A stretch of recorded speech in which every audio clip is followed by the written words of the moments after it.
एक इंडिपेंडेंस और इस्लामिक कश्मीर बनाने का जो सपना था पाकिस्तान को, जो उन्होंने कुछ लोगों को कश्मीर में भी उसका सपना दिखाया था, उसकी टोटली डिफीट हो गई। और अब जब कश्मीर में टूरिज्म भी ठीक ठाक हो रहा है और इन्वेस्टमेंट जो कश्मीर की डेवलपमेंट के लिए लगभग 50,000 करोड़ भी आ गए, और लोगों को लग रहा है कि अब पत्थरबाजी नहीं है, अब कुछ नहीं है, ये बिल्कुल नॉर्मल लग रहा है कश्मीर में। अभी मैं 12 दिन कश्मीर में था और मैं कुपवारा भी गया और बॉर्डर के इलाके भी मैंने देखे।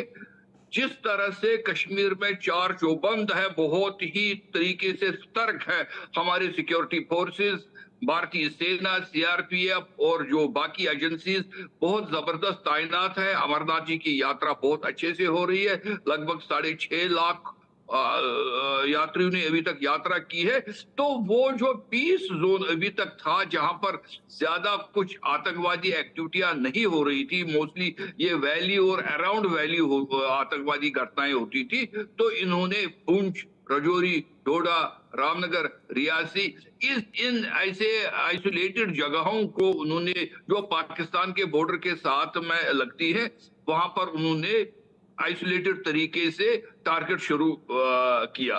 तो वो they are shifting their goal post, अपना गोल पोस्ट जो है वो शिफ्ट कर रहे हैं। लेकिन मेरा जो मानना है वो, क्योंकि मैं पिछले, हम कोई 35 साल से पाकिस्तानी आतंकवाद से त्रस्त नहीं है। अगर हम पंजाब को भी मिला ले तो हम 45 साल से हम त्रस्त हैं पाकिस्तान से, और हमको कोई स्ट्रॉन्ग एक्शन लेनी पड़ेगी।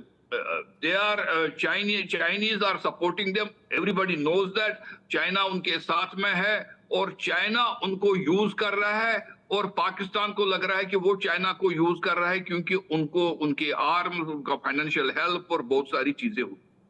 अब ये देख लीजिए, एक जो अभी यूएस ने एक एडवाइजरी निकाली, और एडवाइजरी का मतलब होता है कि कोई भी अमेरिकन या उन कंट्रीज का, यूरोप के कई देशों ने एडवाइजरी दी है कि कश्मीर नहीं जाना है, नॉर्थ ईस्ट नहीं जाना है। उसका मतलब होता है कि अगर कोई अमेरिकन कश्मीर जाए और उनको कुछ हुआ, उनको किसी भी किस्म का इंश्योरेंस नहीं मिलेगा।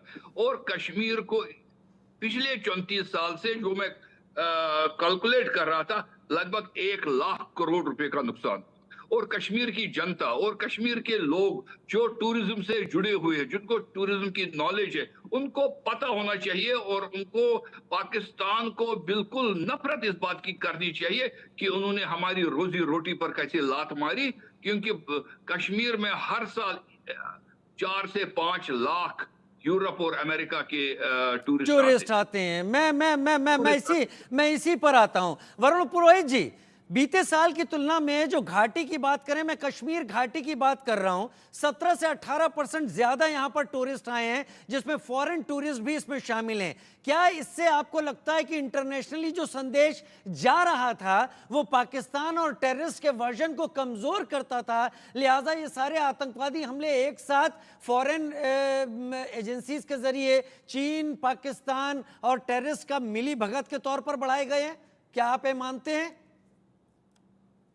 मैंने तो शुरुआत में कहा, इकोनॉमिक, जब तक वर्ड मैंने यूज किया इकोनॉमिक्स, इकोनॉमिक को जब तक आप नहीं ठेस पहुंचाओगे, वो भी इकोनॉमिक वॉर ही कर रहे हैं। इससे क्या हो रहा है, विदेशी पर्यटक नहीं आएंगे, इकोनॉमिक लॉस होगा भारत को।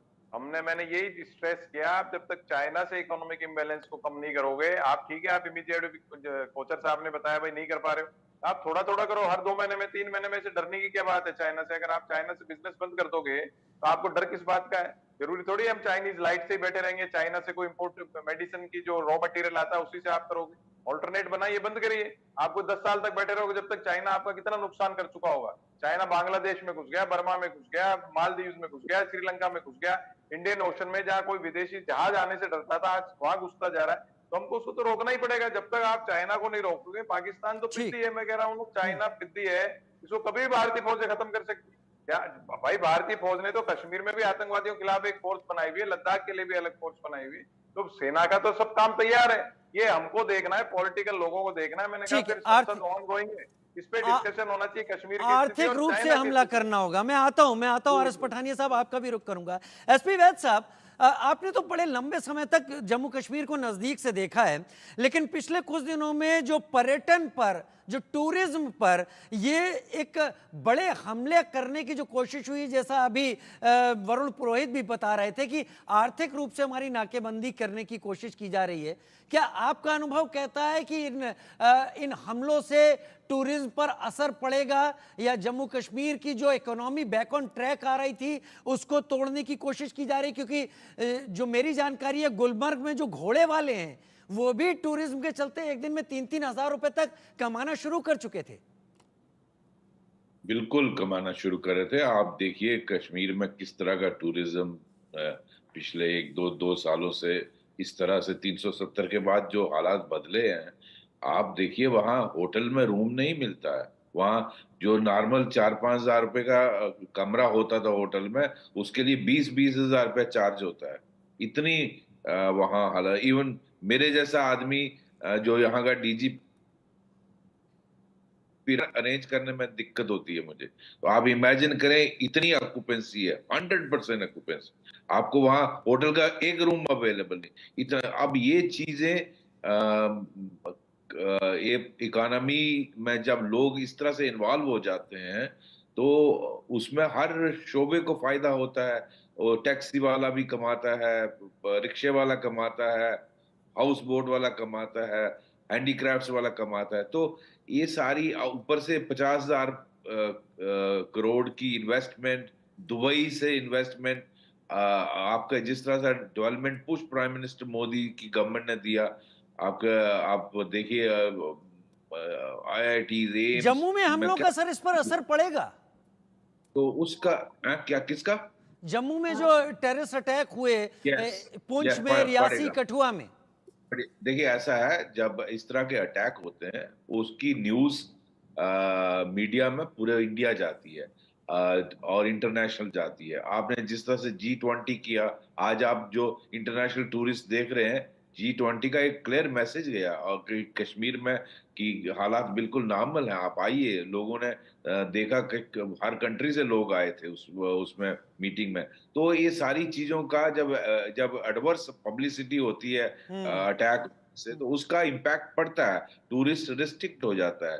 तो यही इकोनॉमी को आप एडवाइजरी, आप जिस तरह के अमेरिका इशू कर रहा है, उसको देख के जो बाकी वेस्टर्न कंट्रीज हैं वो भी इशू करेंगे। तो इसका असर ऑब्वियसली टूरिज्म पर पड़ता अच्छा है। शेषपाल सर, क्या आपको लगता है टेररिज्म जो इस वक्त दिखाई पड़ रहा है, क्या ये बुझने से पहले जैसे दिया फड़फड़ाता है वो है, या आप कुछ और समझते हैं? आपका अनुभव क्या कहता है? देखिए ऐसा है, टेररिज्म जो मेरा ये मानना है कि पाकिस्तान में जब तक पाकिस्तान तो एक टेररिज्म की फैक्ट्री है, वो the only thing they produce is terrorist. तो आपका वो अनफॉर्चुनेटली नेबर है, उधर से चाइना है, उसकी शय है, उसकी मदद है, उसके पैसे हैं, उसकी ड्रोन्स हैं, उसके हथियार हैं। और पाकिस्तान की फौज भारत की फौज से लड़ सकती नहीं, वो उनमें क्षमता नहीं है। उन्होंने 65 में भी देखा, 71 में दुनिया का सबसे बड़ा सरेंडर किया, और कारगिल में आपने देखा भारत की फौजों ने कैसे उनको उधेड़ा। इतनी हाइट्स पे उनकी रेगुलर आर्मी बैठी हुई थी, उसके बावजूद भारत की सेना ने कैसे उनको उधेड़ा। हालांकि गवर्नमेंट ऑफ इंडिया की डायरेक्शन थी कि आपने LOC क्रॉस नहीं करनी है एयरपोर्ट्स। तो इस स्थिति में जब आपको मालूम है कि ऊपर बैठे हुए हैं और आपके लिए 100% डेथ है, मैं सैल्यूट करता हूं भारत की फौज के उन अफसरों और जवानों को जिन्होंने उस मौत के सामने परवाह नहीं की और अपनी जान की कुर्बानी दी। सर आपने तो आपने आपने एक बड़ी अच्छी बात कही। मैं बुरा मत मानिएगा, इस पर मेरे दिल में सवाल बहुत पहले से था। आपने कहा कि गवर्नमेंट ऑफ इंडिया ने कहा था LOC क्रॉस नहीं करनी थी। क्या ये भारत की बहुत बड़ी गलती थी सर? मैं तो मानता हूं उस वक्त के हालात थे, शायद उस वक्त के honourable prime minister late mister Vajpayee, उन्होंने सोचा कि लिमिटेड वॉर है, इसको वॉर नहीं कहा गया, लिमिटेड कॉन्फ्लिक्ट कहा गया, तो उसको फुल फ्लैज्ड वॉर नहीं माना गया कारगिल को। तो उसमें वो नहीं चाहते थे कि ये फुल फ्लैज्ड वॉर हो जाए। शायद उनके इस फैसले के पीछे, कैबिनेट के इस फैसले के पीछे ये